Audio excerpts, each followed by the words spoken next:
I'm Ben Ryman, and this is Behavior Speak.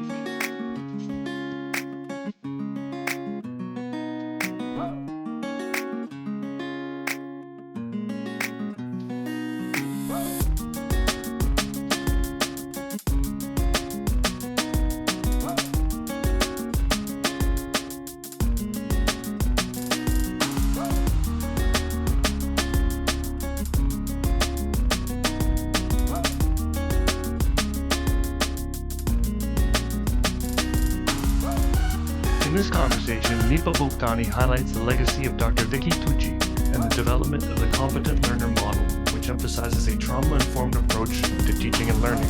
Nipa reflects on Vicci's impact on behavior analysis and the importance of building strong relationships with learners. The conversation concludes with insights into the future of the CLM and its implementation across various countries. Welcome to the podcast, Nipa. Thank you, Ben, to be here. Lovely. All right, Nipa, why don't you start by just telling us a little bit about yourself? Sure.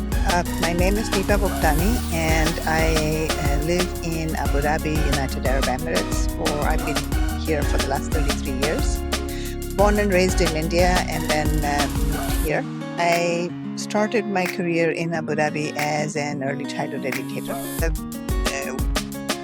While I was doing that, there was lots of kids that came into school without being really screened for any admission criteria. And in those early days, the awareness around developmental disabilities and all was much lower. I enjoyed working with the kids. In the first few years, I quickly realized that I enjoyed working with kids who had additional needs a lot more than I did with the other kids. And so that brought me kind of into an inquiry about how I could do better, because I had no training in that. I started looking around, trying to understand, these were early days, early 90s, so I didn't really have access to a lot of resources here. But I got lucky, and I found out that Dr. Pat McGreevy was doing a workshop in Dubai. This was, I say, around 98 or early 2000. Wow. I went in to not knowing anything about behavior analysis. I thought, okay, I'm going to go see what this is about. And at the end of that workshop, I was sold to behavior analysis. I thought that was the answer, because it was logical, it made sense, it was scientific, it was evidence-based, and it really made sense to me at that point of time. But there was no other professional here. There was one other person who was kind of practicing to do the coursework and was going to sit for exams. So she kind of gave me information. She did some training, so I got to know a little more, and just continued to look for more information. Finally, I got in touch with Dr. Siri Ming, who has been my mentor ever since. Wow. Yeah, so she used to do distance mentoring, one of the few people who did that at that point of time. So I started doing some coursework with Florida, no, not Florida, not Texas, UNT. Yeah, it was so many years ago. Yeah. Sure, yeah.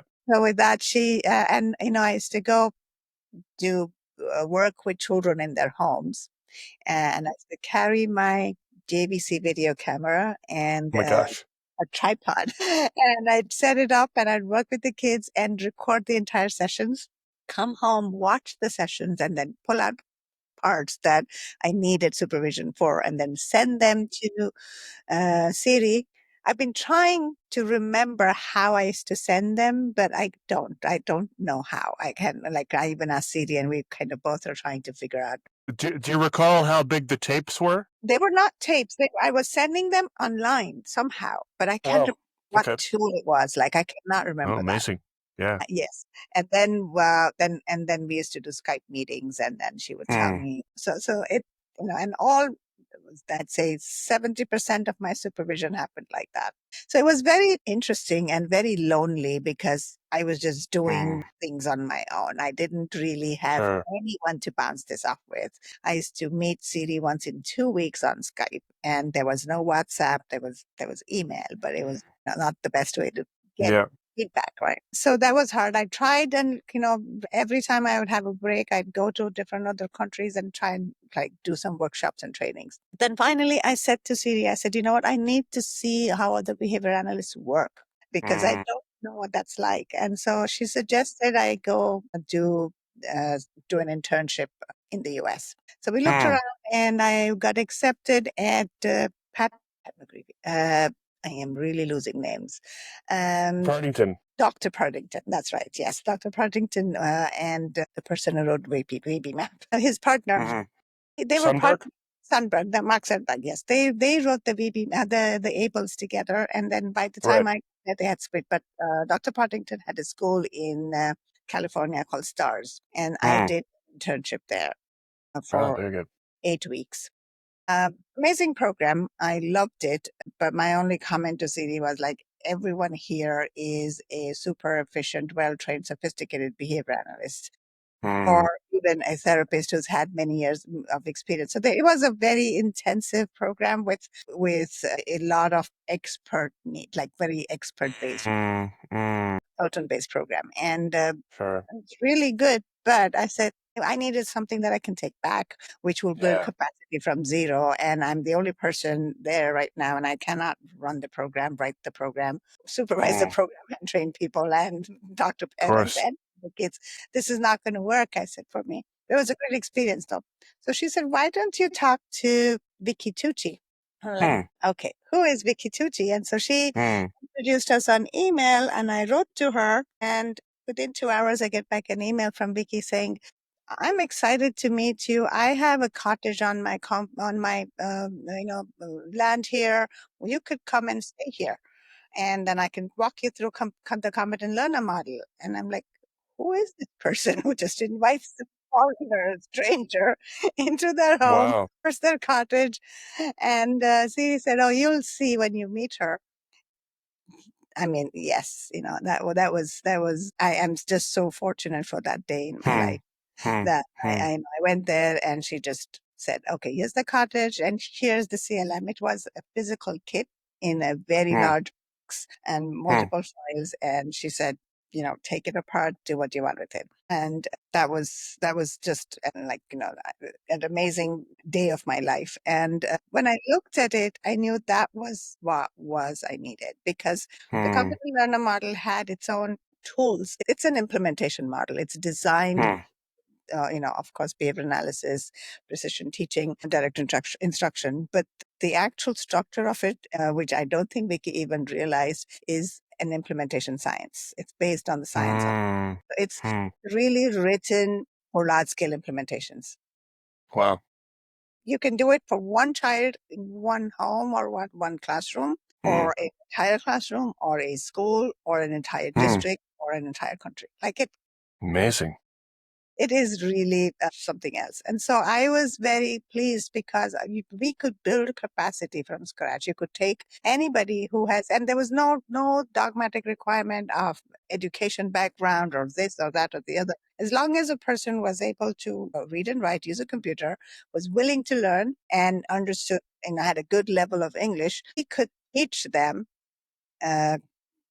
behavior analysis. We could teach them how to make decisions on the floor while they were working with children, Wow. and that was what was needed, because I feel like, even with the RBT training or whatever we're doing now, you give them the basics, but they can't make decisions. They still have to wait for a behavior analyst to come in and tell them, do this Sure. and this.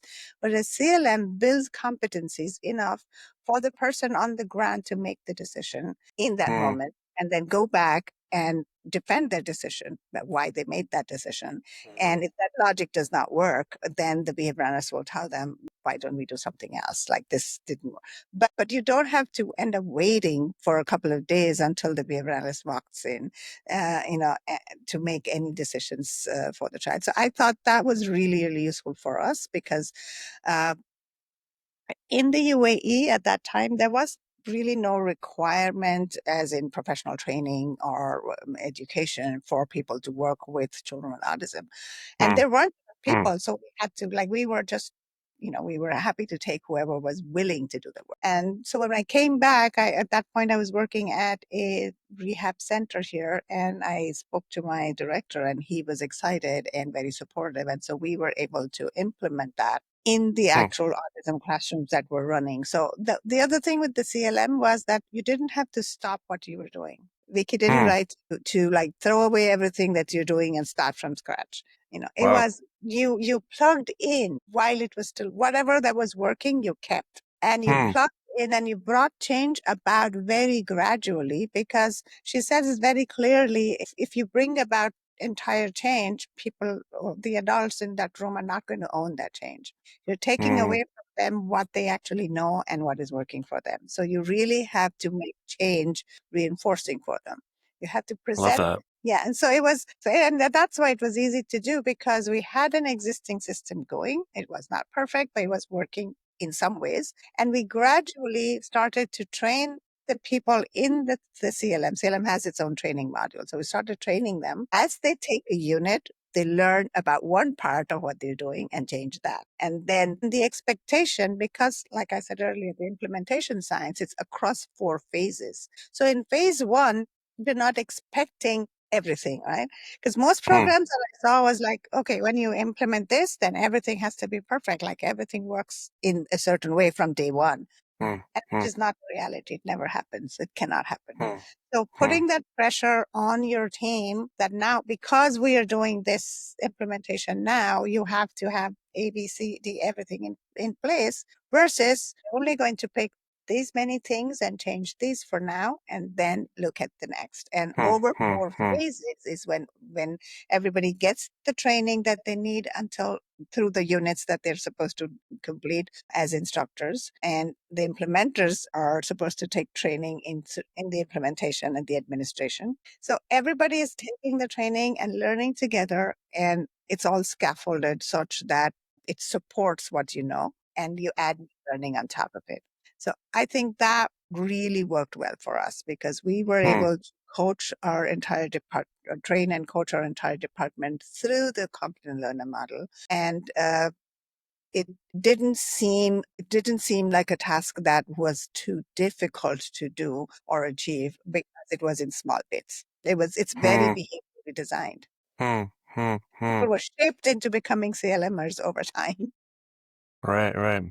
And so we were able to implement that to up to standard, up to the phase 4 in 2 years' time. We had in-house coaches trained in 3 years' time, who were able to coach the new staff members that came in and continually support them. We produced 3 behavior analysts out of that program, which is, I think, a thing also. And so that was kind of my journey with the CLM at the rehab center that I was working. But also, we were only serving about 15 learners over there. And, as people got to know, and more parents were approaching me and asking for more support, I felt like I wasn't doing enough, because there's so many people here. There's so many children that needed services. We were not able to serve them. The 2 years of work that I did, or even before that, while I was getting certified, I think I went 110 miles every day. And so I hit rock bottom burnout point. And I just felt like I couldn't go on doing what I was doing, because I was not doing enough, and that was a hard place to be for me. And so I resigned from the place that I was working at, trying to figure out if what my direction and values were. CD had been my coach, my supervisor all this time. So I turned to CD and I told her, this is what's going on. And she said, I know what would help you. Let's do some ACT sessions together. So acceptance and commitment therapy entered my life. Ashling from ACT Ireland was my ACT coach, and CD and I would take the sessions together. CD was much ahead of me in the game, that she believed in it a lot, and so she supported me through that. And that was, again, life-changing, because that helped me identify, basically clarity. The clouds were removed, and I got some clarity on why I do what I do and what I care about. And so that helped me come back to the field rather than abandoning it, because I was able to identify what I valued was really the betterment of the people that I'm around. So,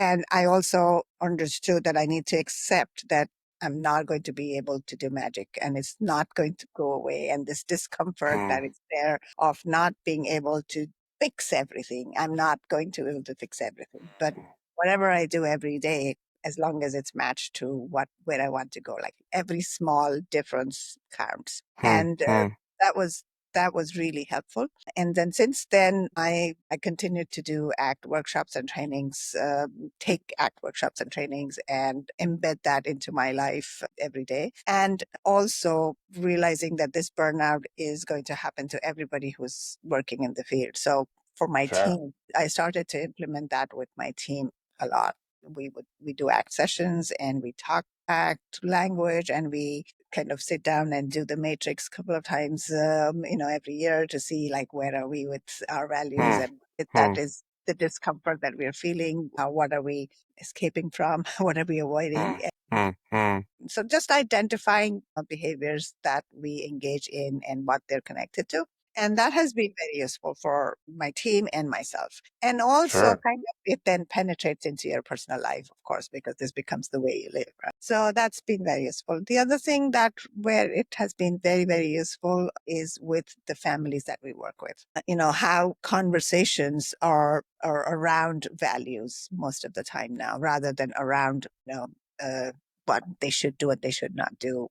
Do you have a credential with the International Behavior Analysis Organization, the Qualified Applied Behavior Analysis Credentialing Board, the Behavior Analyst Certification Board, or would like a certificate of attendance for another organization? You can earn continuing education units by going to www.behaviorspeak.com, clicking on CEUs, and entering the 3 secret words. The first secret word is Vicci, VICCI.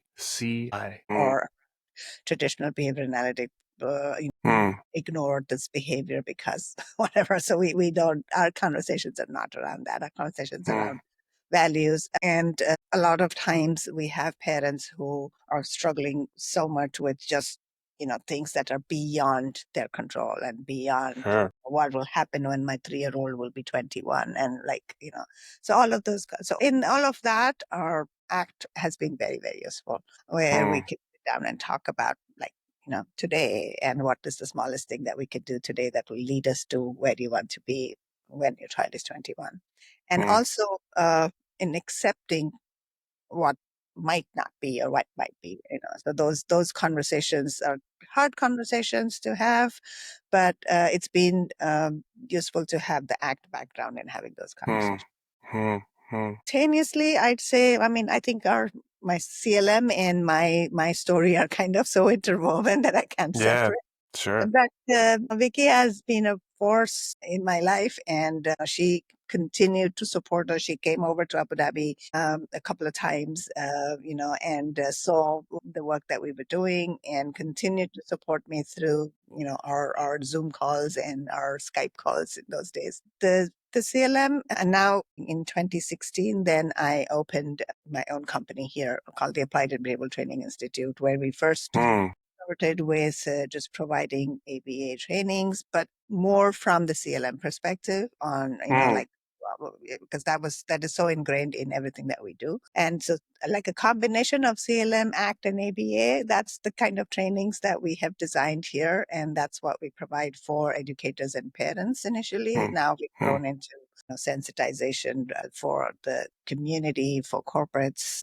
It's kind of growing into that direction. And also early intervention for direct services for children with developmental disabilities. Our services are now mainly in nurseries, schools, homes, and in our center, which is like a clinic-based center where we provide CLM implementation for them.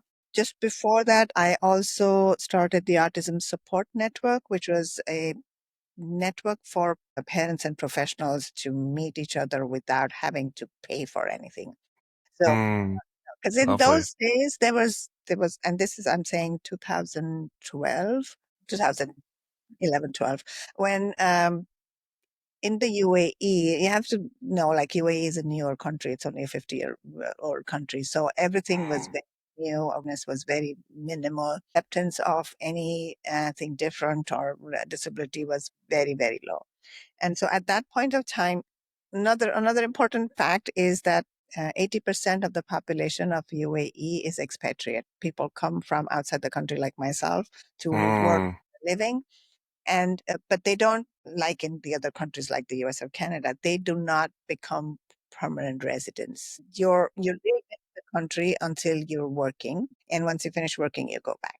So what happens is people come here with their own cultures, and they keep those cultures because they know someday they're going back. So they raise their children Right. not to become people from here, but they want to become Mm. American because they are going to go back. So it's somewhere at the back of your mind, you know that you're going back, so you hold on to your culture even more. Mm. Mm. Mm. Like if you Mm. compare it to when people move to the US or Canada or Australia, even an Indian or Pakistani family or Sri Lankan family, Filipino family, they become Canadian to a great extent, even though they may keep it. So that's the difference here. And so here, and we have more than 200 nationalities living in the country. Wow. So when we work with families, within a day, we might work with 6 or 8 different families with entirely different cultures, languages, religion. Their homes are very, very different to one from one to the others. Flexibility of being able to provide a service for that is suited to that home or that Mm. family. That is a challenge. I mean, it's something that we do every day. But yes, you want Mm-hmm. to be very, very aware and in tune with what the family needs and how they operate. So that's been very interesting for us. And when I started the Parent Support Network, at that time, most families who came here because they've just come here as a couple or a family, they don't have extended family here. They don't have Mm. grandmas. They don't have uncles, aunts. So, and if then they have a child who is, who might have autism or another developmental disability, they don't know who to speak to or reach out to. So they were isolated in their own homes. They didn't have friends because friends would drop them as soon as because the child is not as they expect this child to be. So they didn't have friends. They didn't have families. So they were very isolated. And so I saw that huge need for families to come together and talk about their children, like not be Mm. judged, not feel more accepted. And the second thing was they had very little access to professionals because they didn't know where to look and it was expensive to go and there were very few. So this net really we would bring professionals in for a talk and then we'd arrange the talk in a place where moms could then, like talk to each other, do some coffee more, go out for picnics, things like that. It was very small. It started on my dining table with 2 moms. Wow. The idea behind it was that these moms and dads would get together and start their own networks, their own community. Mm. I didn't want to run this time. This is not for me. And it took a while, and I was exhausted at that point of time. But it did happen. And today, if you see, there are so many small parent-led networks for different reasons, but they're all there. Mm. There's a homeschooling network, and there's a parent coffee morning network, and there's a moms group. And so that came out of the Autism Support Network, which was very fulfilling. So now we run the network only to connect people with each other, and we do some educational events, and everything that we do under the network is 100% free of charge, and it's not funded by anyone. We don't collect Mm. any from anywhere. So yeah. So that happened, and then I started the company. The company now serves children, and we do the training for that company. So this has been our journey. I've completely enjoyed doing this. I continue to do this. Um, Behavioral analysis has taken a hit, as we all know. The board decided to drop the international participants. That has been really hard for the quality of services and for the oversight. Mm. And then soon after that, other boards have come in. It's just for the authorities here because behavioral analysis was not until last year not Mm. recognized as a profession in the UAE.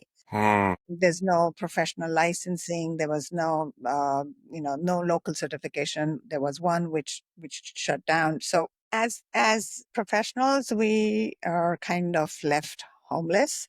mm, Right now there is certification, but the authorities are, licensing, but the authorities mm, are very confused. They don't know the mm. person. And now there's like one board, two boards, three boards. There isn't anything that they can go by. Right. And yeah, so that's something that has been a challenge and continues to be. And I don't know where that'll go. So that's Mm, something hard. A lot of people are trying not to use the terms ABA and rather call it something else and start being mm, with it. So it's a little gray with that situation, right? Wow. So how do families then pay for services? ABA services are not covered by insurance in the Mm, UAE. They pay out of pocket. mm, mm, And then, like I said earlier, 80% of the population is expatriate. So they do not pay taxes. And so they do not get any free medical services. If their mm. work provides insurance, they would get medical services, which would be occupational and speech therapy, because that goes under the medical. But ABA Gotcha. does sit in the medical model. So ABA right now is kind of here, there, and nowhere. And so there isn't a way for people to get any financial support for ABA. So they pay out of pocket. So as providers, our challenge is even bigger because when a person is paying out of pocket, their anxiety and stress on the provider is pushing Mm-hmm, up more because they want to see results for the amount. mm-hmm, And they want to see results every day. It's like, you go for a massage and you come out and you want to feel good immediately, or a chiropractor. mm-hmm, But with little children, when we're working with children on the spectrum, those results take time.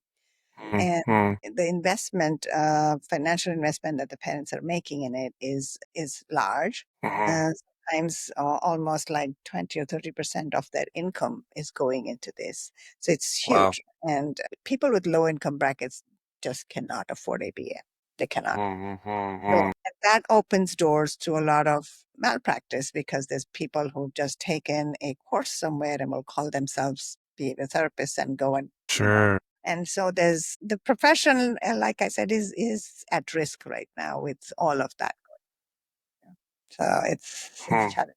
Yeah, yeah. And are there sort of like ABA chapters or whatnot in the country that are kind of working towards this sort of thing? There is, I am a member of the UAE ABA chapter, a board member. Um, we've tried, but like I said, once the board, there isn't a body internationally Mm, that can go to who can support us, right? mm, Is taken their hands off. They mm-hmm, want national licensing to happen first, and then they will. So and so it's just hard to do. And the other boards are pushing a lot, but mm, mm, but the authorities are not very impressed with what they're providing and like what they're the thing is, when it's, I think, as a profession, because we don't have enough university coursework, there are no universities within the UAE that provide coursework in ABA. There are hardly any universities outside of like the US, Canada, UK, and Australia that provide ABA coursework, right? mm-hmm, For any national licensing, what they would look for is your coursework. Like you need your university course. You need to have a right. master in the field. You need to have a PhD in the field, a bachelor's in the field. ABA programs are sitting, if they are anywhere around here, are sitting in education or in psychology programs. Right. So and I'm still struggling with that. And if you have any suggestions, please tell Hmm. me.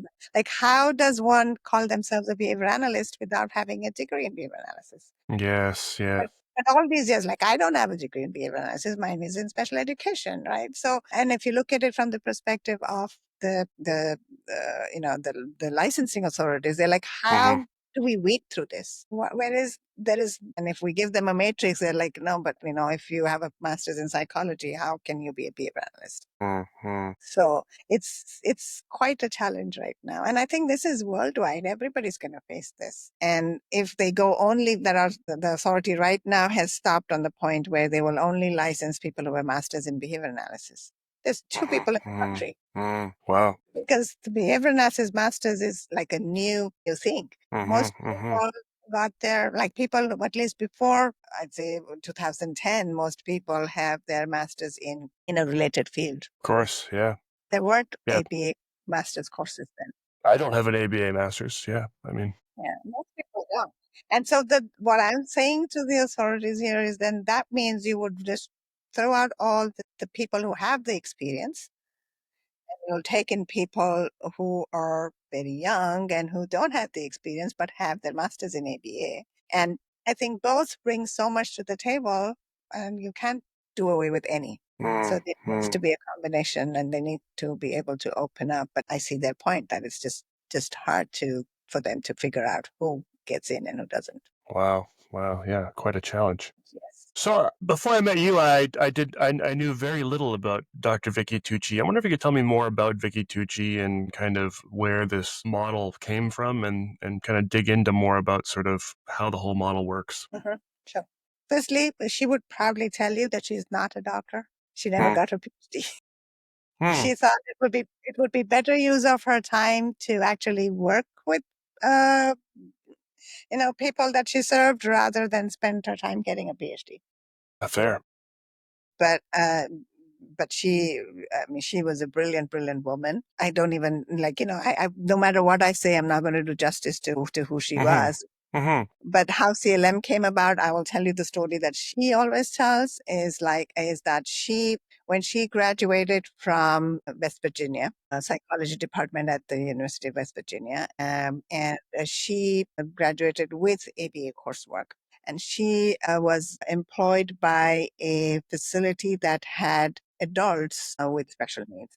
And walked into the classroom, and there was nothing in that classroom.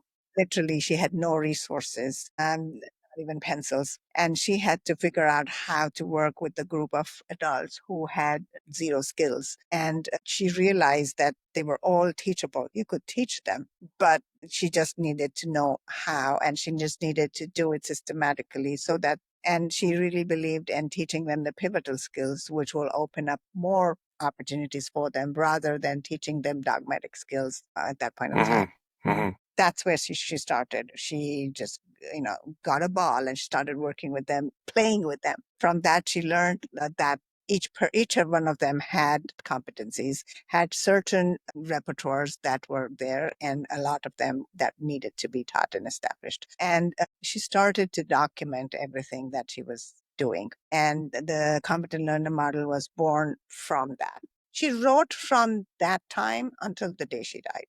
She improved the model every day. I mean, we were all required to send her our opinion, our views, our feedback, and she would look at it and go back and make changes based on that.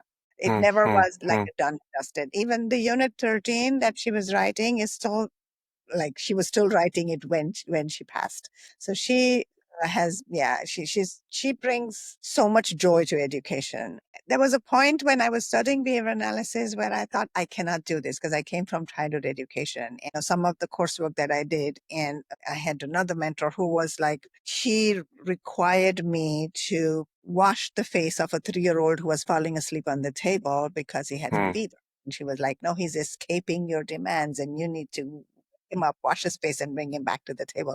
And it's not what I will do. And I didn't know behavior analysis enough at that point of time. I said, but whatever this is not right. I cannot do this. So escape extinction was my pet hate. And I was like, I am not doing this. And when I met Vicci, that program does not work like that. Does not. It's led by the learner. And the first 7 lessons within the CLM are all about building that relationship with your learner. Starting from nothing, literally teaching. Teaching is not your first goal. Pairing is your first goal. Right? So you're really making sure that your learner wants to be in your proximity. The second secret word is competent. COMPET. It wants to be around you, wants to, is having fun around you, is approaching you. And that is systematically taught to the teacher and taught to the learner. The teacher has to learn systematically how to set up the environment so that your learner is making approaches. And that's the data we take. How many approaches, how many times the learner is approaching and staying within proximity for how many seconds. Because most of the time our learner wanted to be in the corner on his own and take all the reinforcers and be there and not be right. And how are you, like Vicci would say, like, why would you think that your instruction will have any value? Why will he do anything you want him to do if you have no value for him? Setting up, and she was always, her mantra was, teaching is the arranging and rearranging of contingencies. That's what Skinner said, and that's what she followed. You're just engineering the learning environment. A good behavior analyst, a good teacher, is engineering the learning environment for learning to occur. If you set up the correct contingencies, learning will occur. And if it's not occurring, your contingencies are not right. That's got nothing to do with the learner. And that's what the whole model is about. She identified 7 repertoires, 7 sets of skills that every human needs to be competent with in order to be able to lead a fulfilling life. And each one of us, and it's really not about children on the spectrum. It's about all human beings. It's, if you as an adult, as a well-functioning adult, have one of those repertoires that is not strong enough, you're going to fail at a few things. If you're not a good listener, you're going to fail at your relationships, right? So if you're not a good talker, you're going to fail at getting things done or receiving the support that you need if you can ask for it. And it's not about being able to speak. It's about being able to communicate. Right. It was, for her, you start to teach a child or a learner the repertoires that are missing, but you're always drawing from the repertoires that are strong. Set up the contingencies such that you're really, working with the strong repertoires when you're building the weaker ones. And it's so amazingly done that it's just becomes part of your life. It becomes, like I said about ACT, it becomes the way you teach or the way you live, because that's the way to be. When we were first implementing, I know that there were other behavior programs here, very old style specific behavior programs, and they'd come and see what we're doing. And I constantly got told, you're not doing ABA. You're just playing. You're not doing ABA. You're letting them get away. You're just not doing it.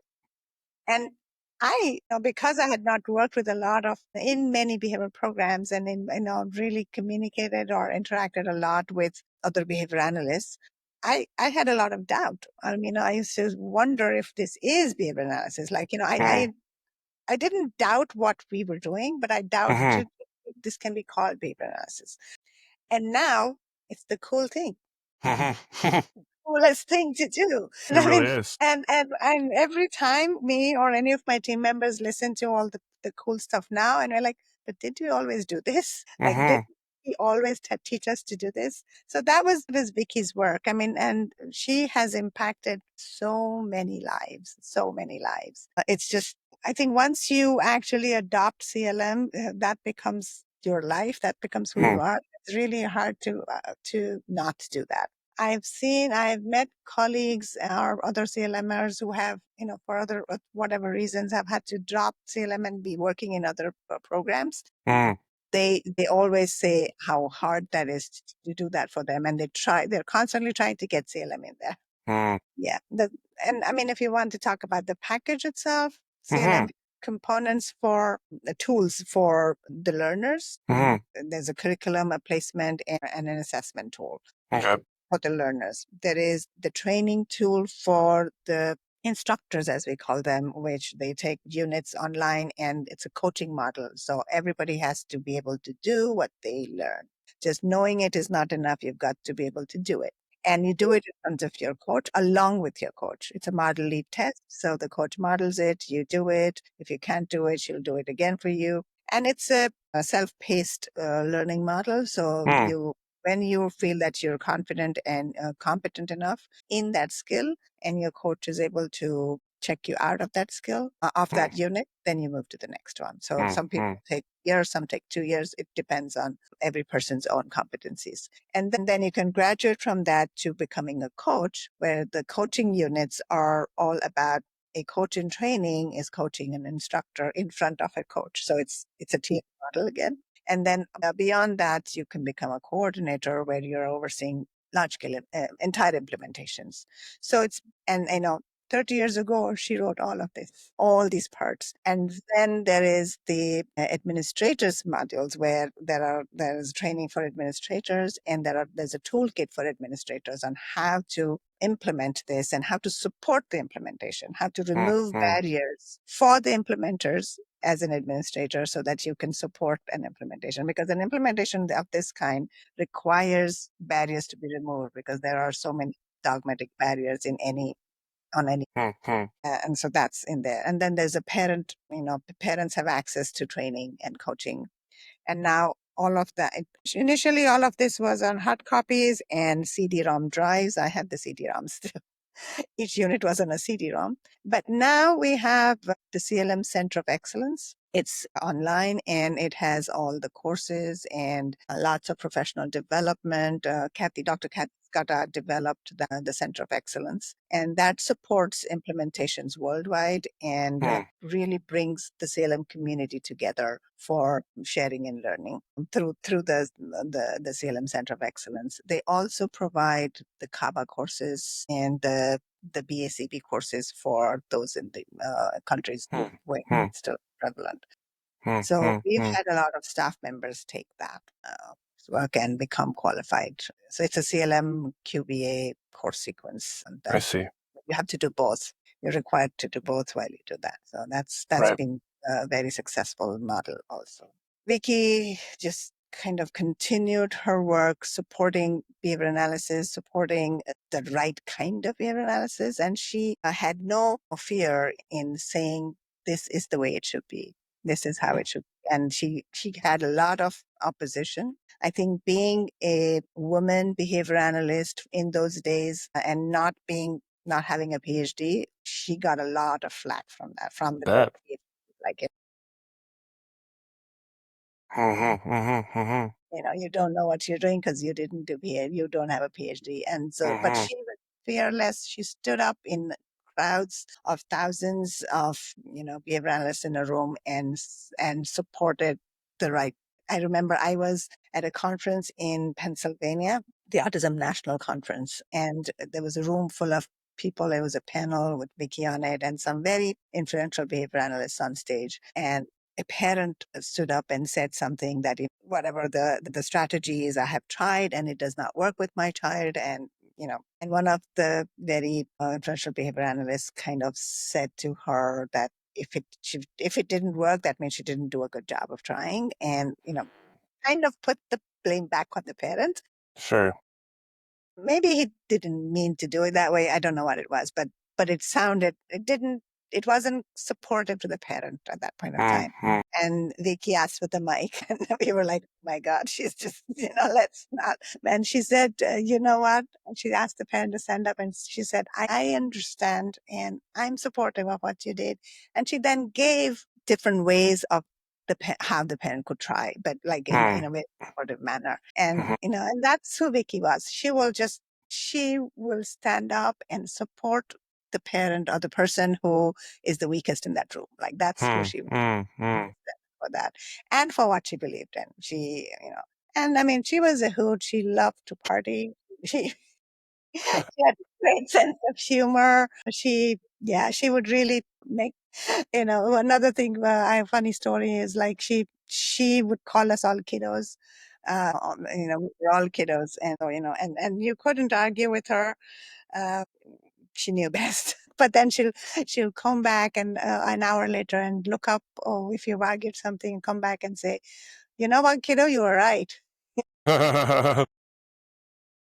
So yeah, she had a very good culture. She created like a really good culture of teamwork. The CLM is written to build teams, to find and that's kind of and it's. I didn't realize that, but the more I visit CLM sites, that's the culture I see everywhere. That's how it's been built. It's about building people, supporting them to build teams rather than breaking people down. Even the CLM organizational chart, if you look at that, it's a circle.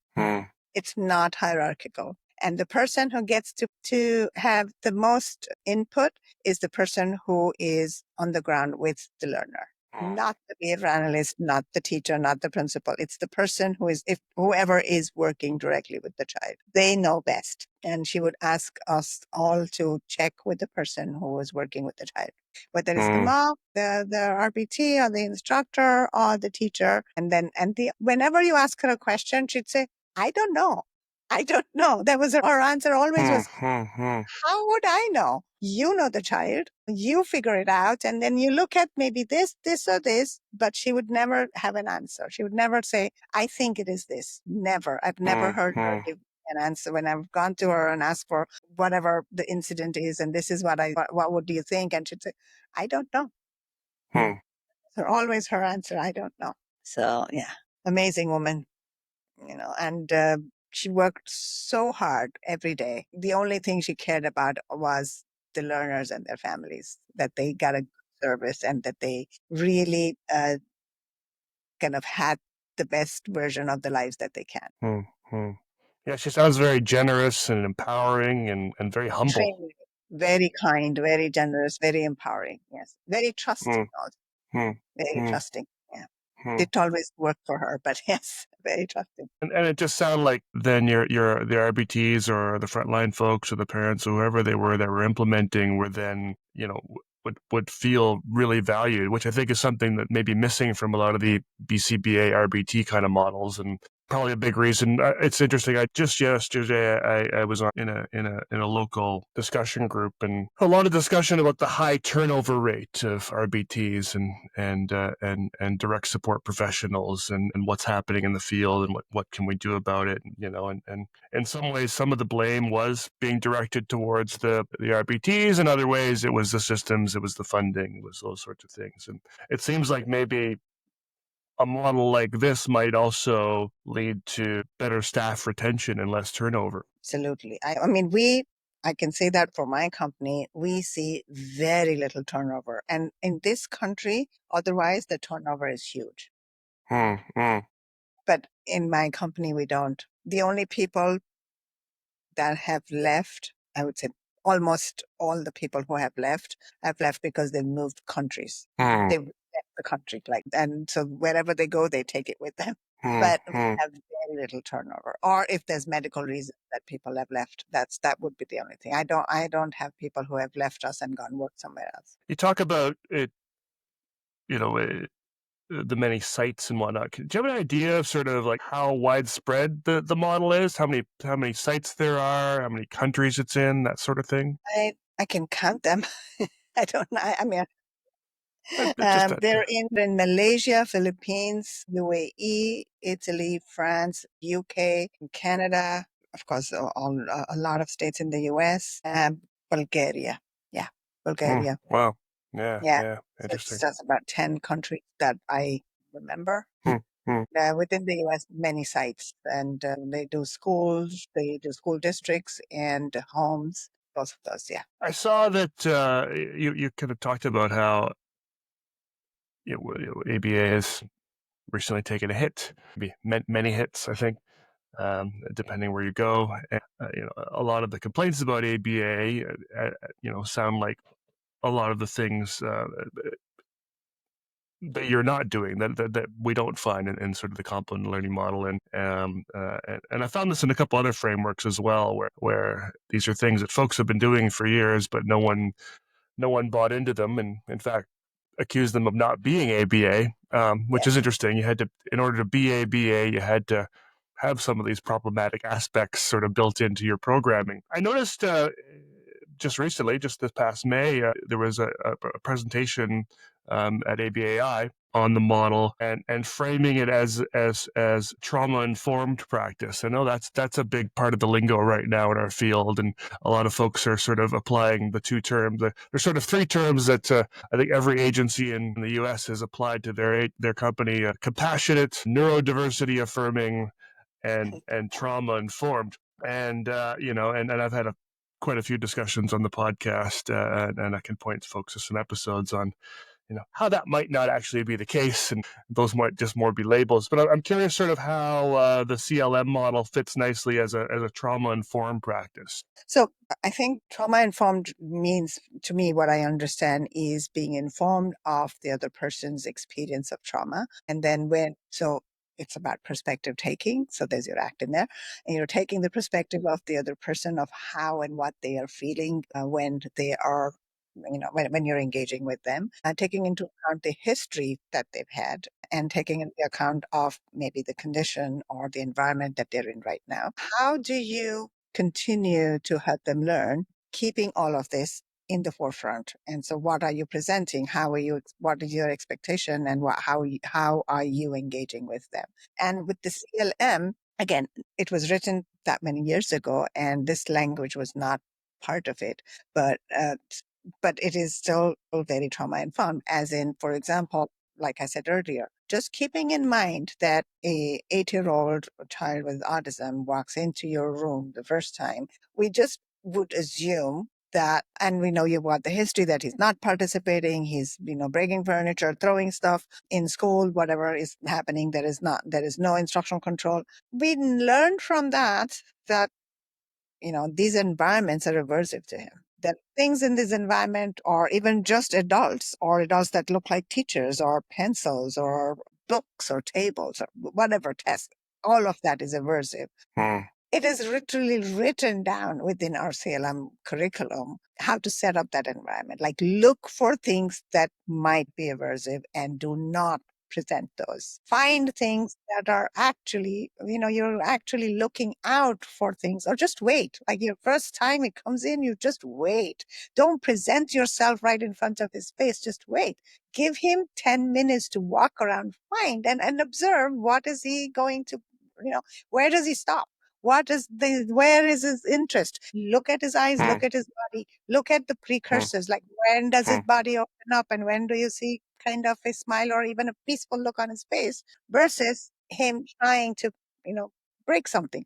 So, and that's is literally how CLM is written. It tells you, the teacher, what to look for, what to do, what not to do. Do not, and it's written literally, if you are giving an instruction in the early lessons and the child does not respond, traditional ABA says, give the instruction again, give it again, give it again. Prompt him, let him do hand over hand, whatever.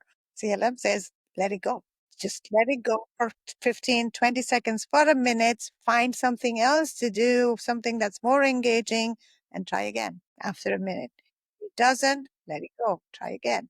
So this is trauma informed. Because if you're going to continue presenting that instruction, and for whatever reason your learner is not responding, you don't know this learner yet. He's not choosing not to respond. That's our assumption, right? Because we're looking for compliance. The traditional ABA is looking for compliance, whereas CLM talks about participation. And the difference that Vicci explained between compliance and participation is, when you're talking about compliance, you're assuming authority. I say, so you have to do. Whereas when you're looking at participation, we are assuming collaboration. I say, you do if you think you want to do. If you don't, then I need to change the way I say it, or do, set it up in a separate way. That's where the learning environment comes in. That's how this is trauma informed. We are making sure that the environment is set up for the learner to participate. It's trauma informed for the staff members. We're not expecting from day one for the staff member to know what to do, because they won't. And there's a scope and sequence for the staff members. So if you've only done unit 3, your scope is only this much. I can only expect this of you. For everything else, I'm going to have to support you. It's trauma informed for the family members. So I mean, when it started becoming cool to be trauma informed, when we looked into the language and the literature, we're like, okay, tick, tick, tick, tick, tick. At the moment we presented, we sent out an abstract for trauma informed. We got in because it's the cool thing right now, right? But it's not new. This is not something that's new that we're doing. This is something that's been written since the time CLM was written. It's trauma informed. It's compassionate. Yes, absolutely, because it's taking into account how the other person feels first. And what was the third thing? The third cool thing is that compassionate, trauma-informed, and then the neurodiversity affirming. there's no mention about neurodiversity in CLM, but again, it's saying we are working with the repertoires, and whatever repertoires are missing, we are building those repertoires. We really don't look for labels. This is not written for a person with autism. This is only written for students that are unable to remain successful in their lives.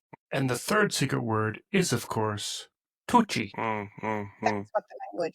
I see. And with Dr. Tucci, I'll call her Dr. Tucci. With She'll be laughing up there saying she will be laughing. with Vicci's passing, what sort of the next sort of phase of the Tucci method and the CLM? How's it carrying on? I think with her passing, I think all the entire Tucci family is what we call ourselves, or all the CLM family, have a stronger resolve to take this forward. Like, this work needs to go everywhere. We need to represent this in such a big way, because it's really, the results are just amazing. Great model, and it's best practice. It is trauma-informed. And so I think and that's what, when we at ABAI was the first time we were all able to meet again since after her passing. And that was what we all agreed, that that's what we will do for Vicci, is, take this and shout from the rooftops, like, this is it, what we want as many learners to have as possible. There are challenges with that, because this model is so comprehensive, like, it is huge, and anyone who wants to learn it has to put in like 2 years at least to so it's hard to find people who want to do this, but those who do are not wanting to do anything else. So I think through the micro credential, through the University of West Virginia now has adopted a CLM for micro credentials and the coursework. So that's a way to, I think, bringing it into lives of behavior analysts while they're studying would be a great idea to get it going, because those who are already certified don't want to go back and learn more, right? Because they've already had some experiences. And that's one way that we think we can do that. And of course, the course sequence that's right now already happening through the Center of Excellence, and talking more about it, doing talks like this, just representing it, and research.